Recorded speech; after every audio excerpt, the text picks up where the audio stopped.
So happy days, we're all on board. So Gary Gensler, he's in charge of the SEC, right? They're basically the regulators, okay, to keep everything in finance above board and in check, and to protect investors. Now, they do need to protect investors because people are getting fleeced left, right and centre with altcoins. That's just happening. Not all altcoins, but with a lot of them, like the vast majority of the 10,000 are scams. So their job is to come in, they have an obligation to come in and protect their citizens. And whatever happens in America drives the whole crypto market worldwide. But anyway, side note on Gary Gensler, he really understands crypto and Bitcoin. He actually taught a course in, I think it's MIT. It's on YouTube, it's a free course if you've got like 20 hours free. But it's really, really good, and it goes really deep into Bitcoin. And it'll show you the level of understanding this guy has on Bitcoin and cryptocurrency. And I think when he was appointed as the new head of the SEC, I thought that was very bullish, because I was like, right, well, America are actually appointing someone who really understands this thing. Like, one of the, you know, he'd understand it in the top 1% of the world, or the top 0.5% of the world. This guy understands it.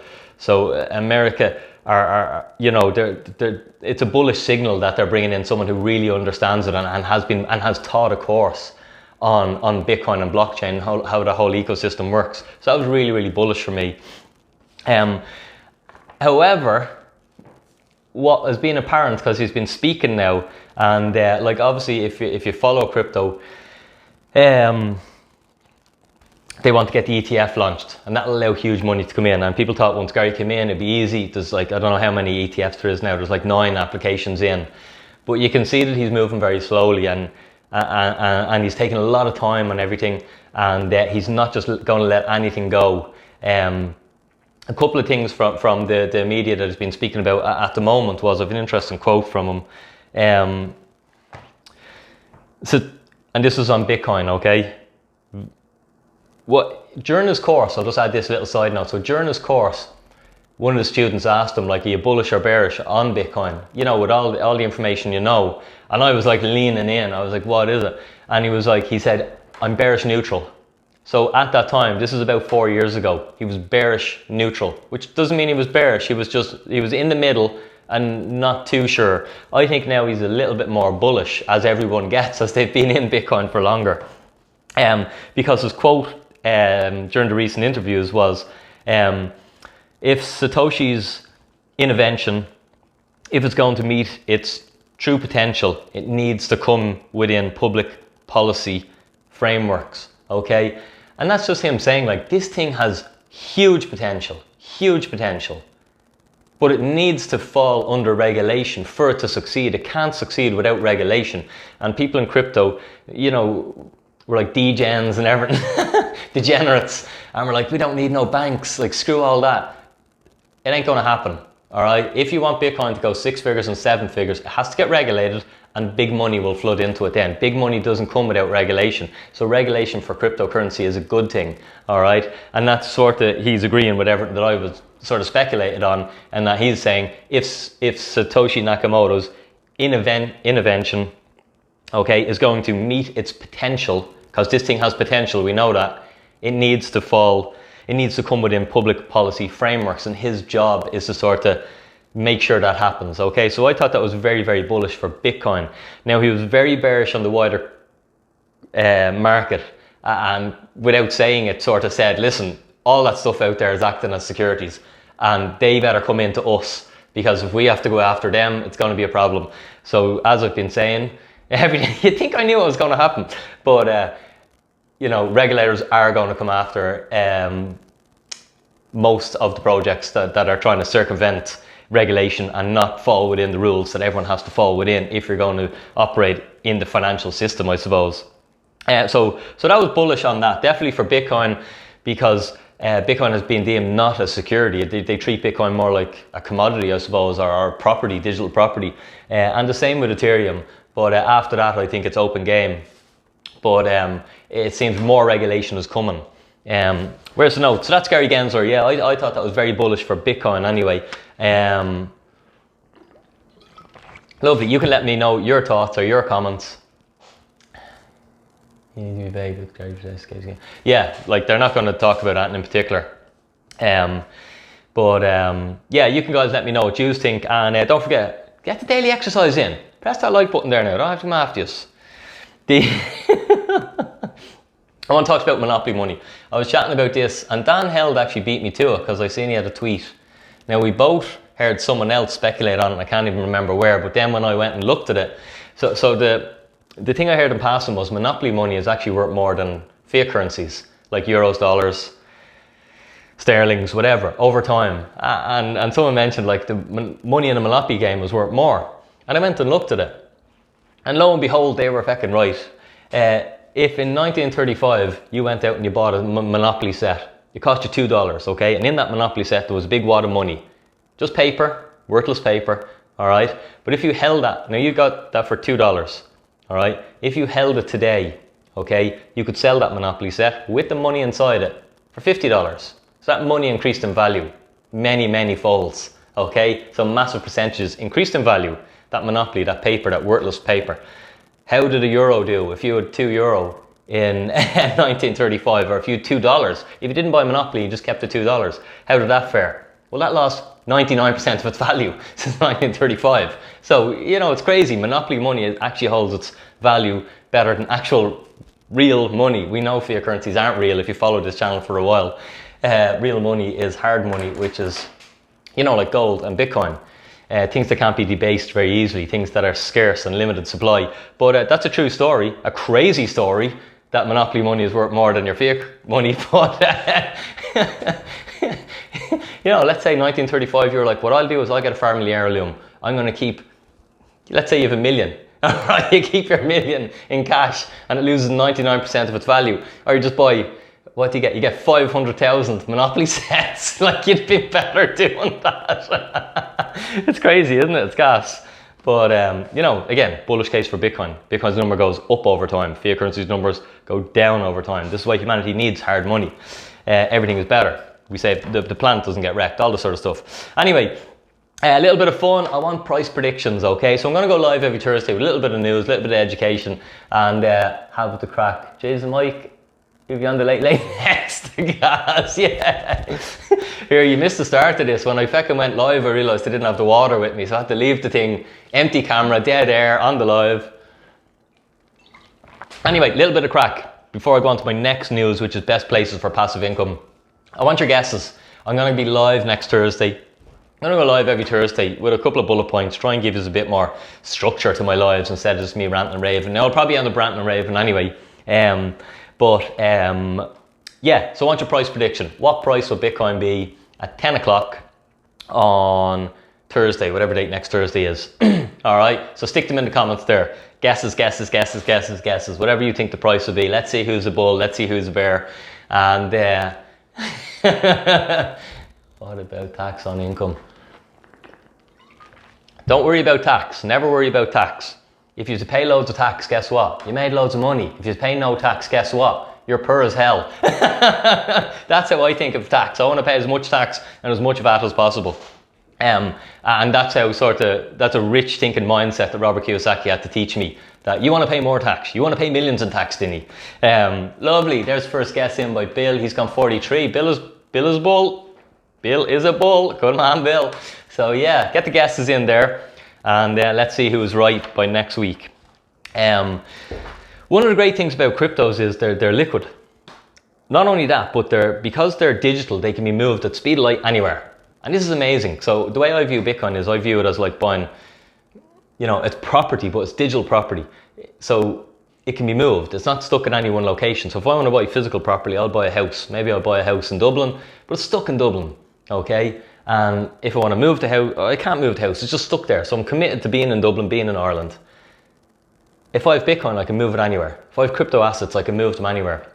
Okay, and this was just the case with my portfolio. I realised that some of the places I was holding some assets, there was more attractive rates in other places. So I just moved them.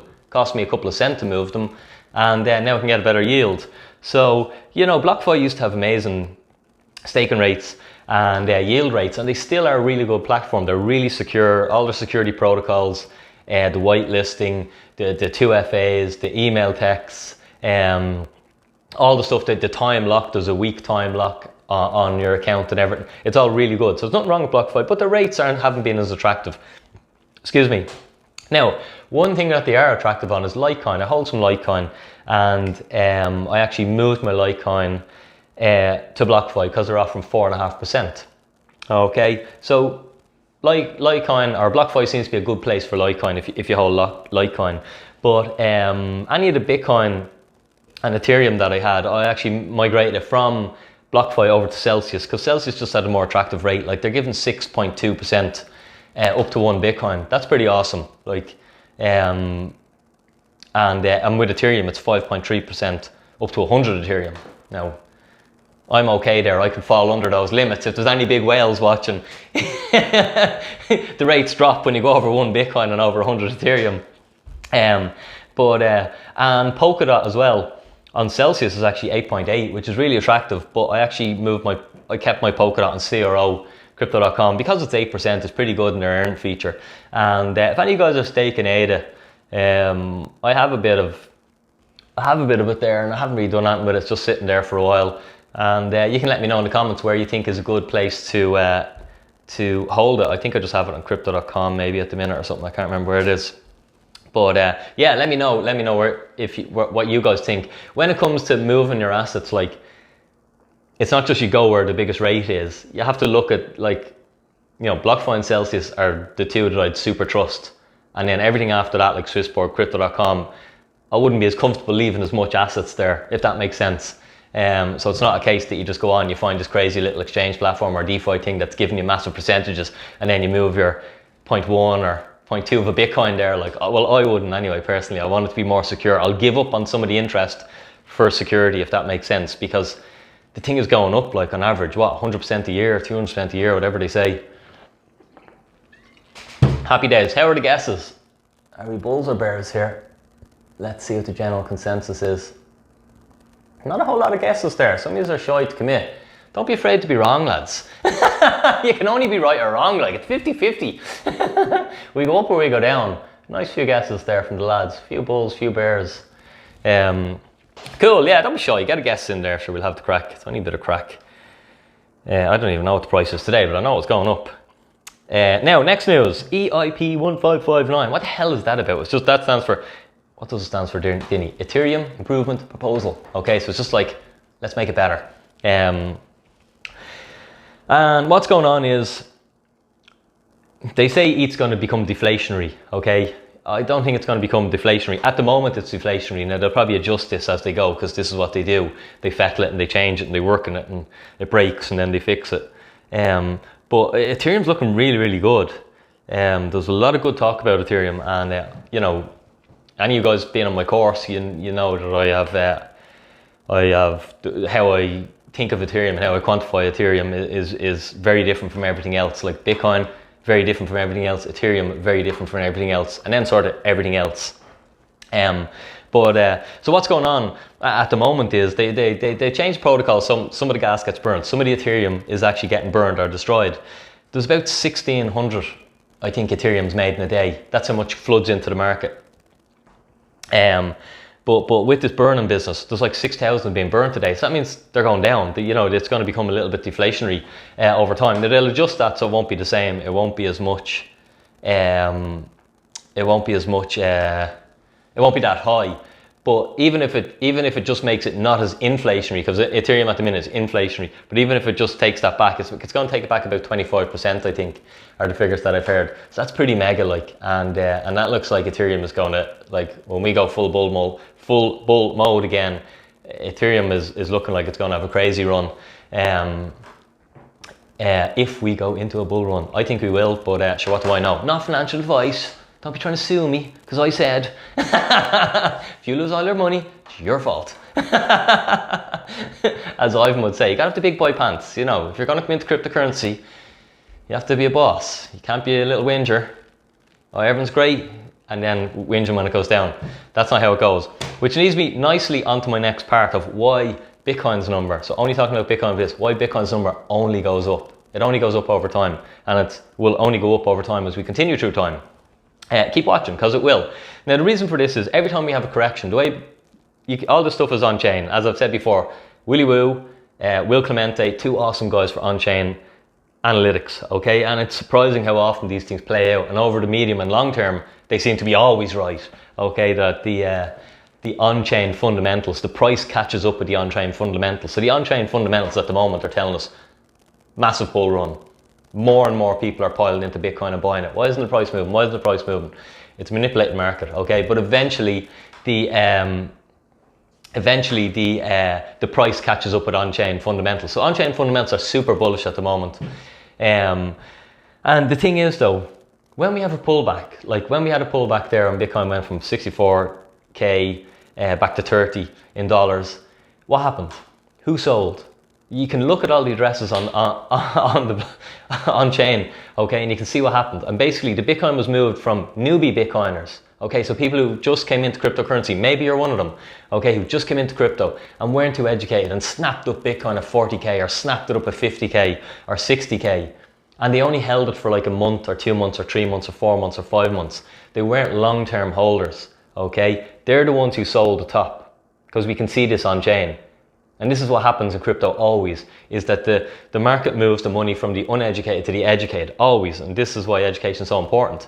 But it was the newbie wallet addresses that saved, that capitulated, okay? That didn't save, that sold, that capitulated, okay?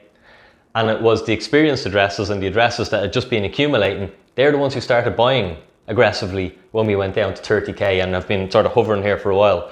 I'll do a little side note here. If you have been in crypto for about 6 months or longer and you were buying cryptocurrency and then the crash came and you sold cryptocurrency or you didn't buy, well then you definitely need to go and look at doing my courses, okay? Because you, my friend, are buying high and you will sell low, or maybe you already sold low, but it's the opposite you need to do. So if you do my course, I'll teach you how not to do that. And because it's not a good thing to do. Like hopefully a lot of you guys have been buying the dip, buying the dip, buying the dip, and when we go back into bull mode, your portfolios are going to absolutely explode. If it happens this week, next month, next year, in 3 years' time, it doesn't matter. They're going to explode because you bought low, not because you bought on the pump. So anyway, it's breaking into a waffle, but we haven't a whole lot to go. Don't forget to get guesses in if anyone hasn't. But why we only get stronger is Bitcoin is constantly moved from weak hands to strong hands, and weak hands over time become strong hands, okay? So we're all weak hands at some part of our cryptocurrency career, and that we come into this thing, we haven't a clue what we're at, we get into it, the money goes up, we feel great, and then it crashes like hell, and we're like, whoa, what's after happening here? I'm after losing hundreds of thousands, millions, whatever. It's all the same. It depends how it hits you. You know, we're all different. Then a tenner can be worth the same as a million to someone else. But then we take a huge loss and we're like, whoa, I don't know about this. Like, I need to get out of this thing. This thing is crashing hard. All I see is all this FUD in the media, and my friend says this. My friend says, my favorite line. Okay. But over time, there's two ways we go. We either exit crypto and we leave and we tell everyone it was a scam and Bitcoin's a terrible thing, or we get educated. And then we realize that we have to become strong hands. We see the writing on the wall that, lads, over a medium and long term, this thing is going to the moon. All right? There's no two ways about it. Look at the fundamentals. They've never been stronger. It's never been a safer time to buy Bitcoin, in my opinion, okay, today than ever before in Bitcoin's history. And the people who bought it before today all done really well when the fundamentals weren't as strong, and the fundamentals now are stronger. Like, it's a no-brainer. Obviously, I'm very bullish.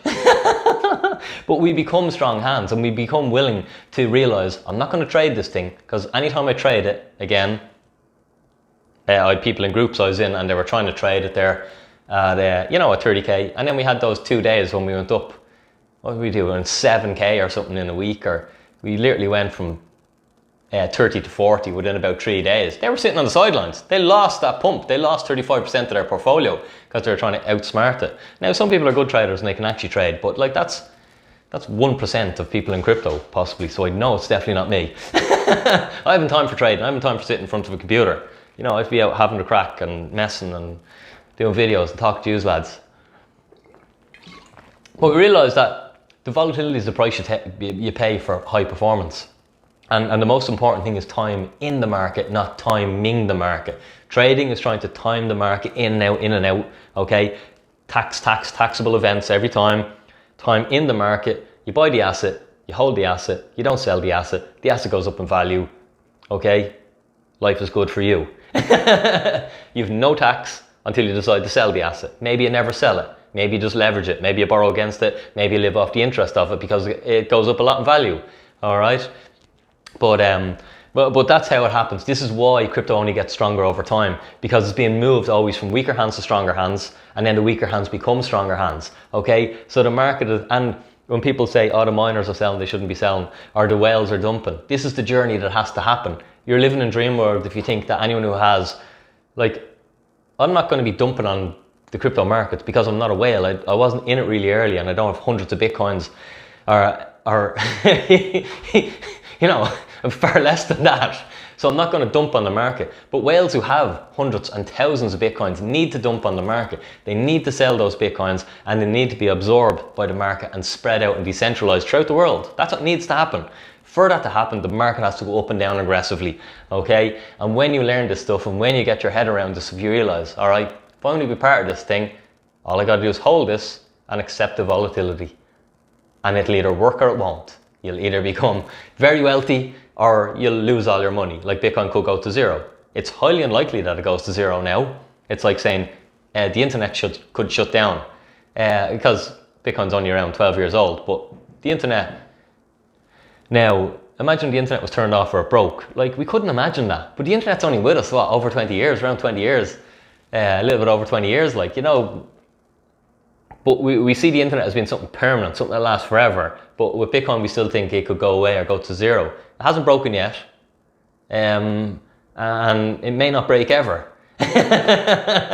So it may be here to stay. And if it's here to stay, it's highly likely that it's worth a hell of a lot more in the future than it's worth today. So yeah, and that's why we only go up over time, because market's just always moving. Digital assets from weaker hands to stronger hands. Guys, if you're enjoying the content, make sure you throw in a little comment, and make sure you get your guesses. What price will Bitcoin, if you missed that, this day next week? So next Thursday at 10 p.m. we'll say, all right? We'll see who's closest, see who's right. I found this story. This is in the Independent. You guys might have seen it. Let me see if I can get this computer. What is that? Sit it here in my lap so I don't have my back to you. I've been saying this to people, like, this is another one of the bullish cases for Bitcoin over a decade. We will be moving to a cashless society. We will be moving to digital euros. That's inevitable. Now, there's pros with that, but there's also a lot of cons with that. We're sort of in this battle at the minute now between control and freedom, okay? Between privacy and artificial intelligence. And it's sort of happening now, and it's like both sides are pulling and dragging, and you know, it'll be interesting to see how it plays out over the next decade. But because we're going digital, cash will be going. All right. Now, taking cash away really, really changes the world. And it's like, you can't just go to a cashless society, because a lot of the world relies on cash. Like, I have friends who literally don't exist. They just, you know, they live down the west. Everything's done for cash down there. That's how the whole little black market economies work. And it's all well and good and fine. If they were to lose cash overnight, it would be, I don't know how they'd survive, like, it'd be a disaster for them. And again, this is a bullish case for Bitcoin, because Bitcoin is permissionless money, okay? It's money that you can spend. It has the attributes of cash, okay? Cash is that if I have cash in my hands, I can do what I want with it, and no one will know what I do, okay? Not even for nefarious purposes. It's just, this is how cash works. I don't need any permission to give this to any single person on the planet. I need no one's permission, no middleman, okay? Versus, you know, my credit card, I do. It has to go through a middleman. So the monies are very different, although they both transmit money. But when this goes away, and Bitcoin is the alternative of permissionless money, it's a bullish case for it. When this goes away, and the only thing left to fill that hole is a Bitcoin, it's bullish. It's just another thing, another reason why Bitcoin continues to succeed, guys. But their proposal anyway, and it's not even a proposal, this has gone through. Cash payments will be banned under EU rules, expected to come into force within 3 years. All right, this is crazy, crazy stuff, but this is just how they prime you. And bye-bye cash. So transactions over 10,000. So if you want to buy a car, all right, and you want to go out there and haggle with a bit of cash, as we all do, well, you better be buying a banger. It must be under 10 grand because you're not going to be able to go out. You're not going to be able to do transactions, which is crazy. Home improvements. The way people will be getting their extension, they're like, go on, I'll give you a bit of cash there. What will you do that for? Gone. Okay. And even funerals, you can't pay for your funeral with cash. So cash is gone. The writing's on the wall. Why do you think that's a good thing or bad thing? It's hard to know. Like I'd say I'm bearish on it if I'm to choose, but I know the world has to move forward, and like we do need to go to digital money, but we will need some sort of a permissionless digital money, and that's what Bitcoin is. So as much as I'm used to using cash, within 8 years it won't be in existence. Who knows? You can throw your predictions in below or what you think of that, but it's inevitable. I have a saying that I learned from Byron Katie, Loving What Is, and her great books and teachings, and it was, if you argue with reality, you will lose every single time, so whether you like it or you don't like it, if it's happening, well, you may learn to love it because you're only upsetting yourself if that's the way it is and that's the way it's going to be. If that makes sense. I would definitely consider his course. Thanks, Justin. Yeah, jump on my crypto.com cryptowithdinny.com, and you can see my courses. Bitcoin Basics costs you $29.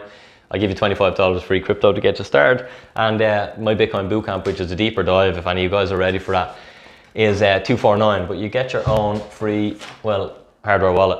Boom. It's not really free. You're paying for it because you're paying 249 quid for the course.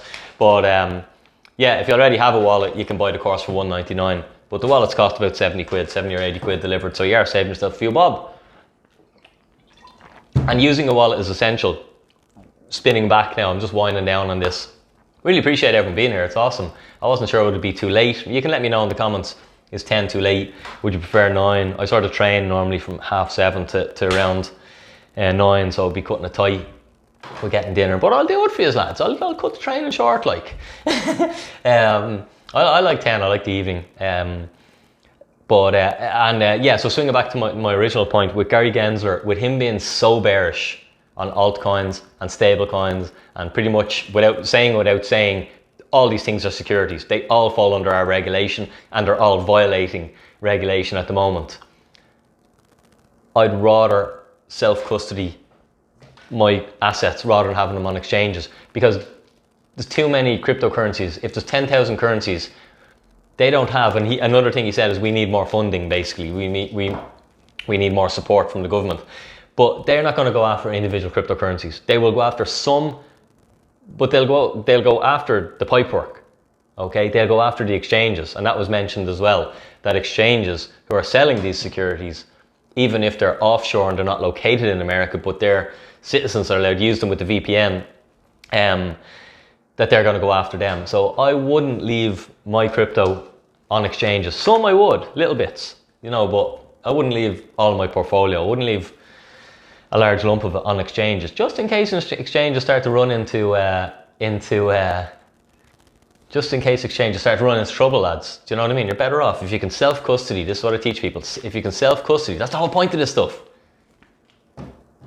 It's money that you can own and hold yourself, okay? It's a bearer asset, all right? See, like cash, I can hold it. No, you don't have to hold it. Physically, you don't have to hold it in your home. You have loads of other options. You can store it in safety deposit boxes. You can store it with third-party custodians. There's all these solutions, which obviously you'll need to learn if you have more than, 10,000 euros, whatever you wouldn't be comfortable leaving in your house. You need to then get third-party. And in the future, we'll have, crypto banks, just like we have regular banks. That's the news for today. Let me know, give us a bit of feedback if you enjoyed it. I don't know how long I'm waffling. Holy God, it's 35 minutes, so around a half an hour. You can, I'll be interested to check out all the comments when I jump off, and let me know if you enjoyed this. Let me know if you'd like to see more of these, and the plan is anyway, give it a go, do it on a couple of Thursdays. What I'd like to do is get in some guests, maybe get some miners in, maybe get some different sort of people in crypto in, and get them to discuss their portfolios and just have a little chat and just use it as a platform to, the goal of Crypto with Dinny is to not let Ireland get left behind. All right, I see this as going into a difficult decade, I see Bitcoin as being the life raft, and Bitcoin and people learning about Bitcoin and getting a deep understanding of Bitcoin as being one of the most important things to happen in their life. You know, and that's a big statement.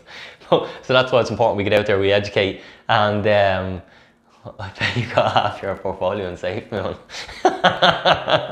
There's something going on with SafeMoon, because now maybe it's not the case with you, Paul, but SafeMoon seems to be it's targeted to new people who are new in crypto. They're shield this thing, because I haven't even heard of SafeMoon, or the circles I live in, you know, it's just shitcoin of no interest. But then people are really bullish on it, so obviously someone's shilling you something. And like, maybe I'm totally wrong. Maybe we're missing out on it. SafeMoon's the next Bitcoin.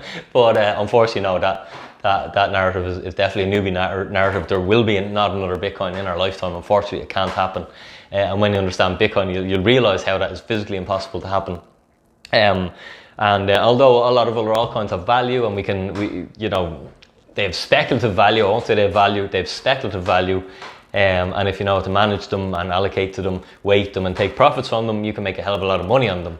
But they can never be a Bitcoin, or they can never rival Bitcoin, or fulfill what Bitcoin has already fulfilled. And if you think that's absolute crap, I'd encourage you to go deeper down the rabbit hole with your education. But guys, we're going to wrap it up. It's been amazing to have you all here. I'll look forward to check out the comments now when I jump off this. Let me know if you enjoyed it. And if you have any questions or anything I'd like to cover, let me know. And also, if you haven't put a guess in, get a fucking guess in, lads. I'll throw a guess in as well, sure. We can only be wrong. Bit of crack. So what price you think Bitcoin's going to be? 10 p.m. next Thursday. If there's anything you want me to cover, stick it in the comments, and you know, I'll go through that a little bit. And if you do want any help, my basics course this Saturday has places. My bootcamp is sold out for the next 2 weeks, I think. But once you book your space, you go on the waiting list, and you get a spot as soon as it's available. They're live events done on Zoom. We do them on Saturday. It's a bit of crack, and you learn a lot. Guys, remember, none of this is financial advice. It's just Dinny having a bit of crack with you. And I hope you have a great evening. It's been awesome to have you here. And I'm going to say, Dinny out.